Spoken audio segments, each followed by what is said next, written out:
Revolusi Prancis. Waktu itu, mereka yang duduk sebelah kiri parlemen merupakan kaum revolusioner, yang dimana mereka menginginkan sebuah keadilan, perubahan, dan kesetaraan. Sejak saat itu, paham kiri dikenal sebagai simbol perlawanan terhadap ketimpangan. Paham kiri menekankan pada kesetaraan sosial, keadilan ekonomi, hak buruh, serta solidaritas antar warga. Nah, bagi kaum kiri ini, jika kekayaan hanya menumpuk pada satu kelompok, harus dikaji ulang dikarenakan dunia harus adil untuk semua. Ini bisa hadir dalam bentuk serikat pekerja, gerakan petani, atau komunitas akar rumput yang menolak penindasan. Komunisme adalah bahan yang bertujuan menciptakan masyarakat tanpa kelas, di mana semua alat dimiliki secara kolektif. Dalam komunisme, negara berperan penting pada tahap awal untuk menghapus kepemilikan pribadi dan menata ulang struktur sosial. Namun, tujuan akhirnya adalah masyarakat tanpa negara, tanpa kepemilikan pribadi, dan tanpa perbedaan kelas, di mana setiap orang bekerja sesuai kemampuan dan menerima sesuai kebutuhan. Sosialisme berkembang sebagai bentuk yang lebih moderat dari komunisme. Sosialisme tetap menekankan pemerataan ekonomi dan keadilan sosial. Namun, ini tidak selalu menghapuskan tentang kepemilikan pribadi.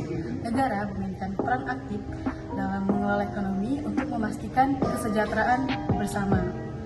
Dalam konteks komunisme itu berbeda, sangat berbeda, karena sosialisme ini lebih eksis dalam sistem demokrasi dan mengakomodasi pasar yang sangat terbatas. Menolak keberadaan negara dan semua bentuk otoritas yang dianggap menindas. Ideologi ini memperjuangkan masyarakat tanpa hierarki, di mana individu dan komunitas mengatur diri sendiri secara sukarela dan kolektif. Anarkisme menganggap kebebasan sejati hanya bisa dicapai bila kekuasaan terpusat dihapus, baik dalam bentuk negara maupun sistem ekonomi yang menindas seperti kapitalisme. Kapitalisme yang kerap sejalan dengan liberalisme menekankan kepada kepemilikan pribadi atas alat produksi dan kebebasan pasar. Sistem ini tentunya berorientasi pada keuntungan dan memandang persaingan sebagai pendorong dan inovasi.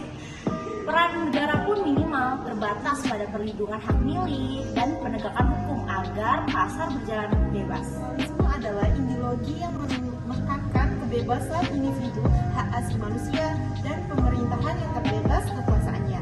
Dalam liberalisme, kebebasan berbicara beragam dan berusaha dianggap sangat penting. Sistem demokrasi liberalisme mendukung persaingan ide dan peluang yang setara serta peluang hukum untuk semua warga negara. Ingat, menjadi kiri bukan berarti ekstrim. Kiri adalah sikap tentang peduli pada sesama, tentang memperjuangkan hak orang banyak.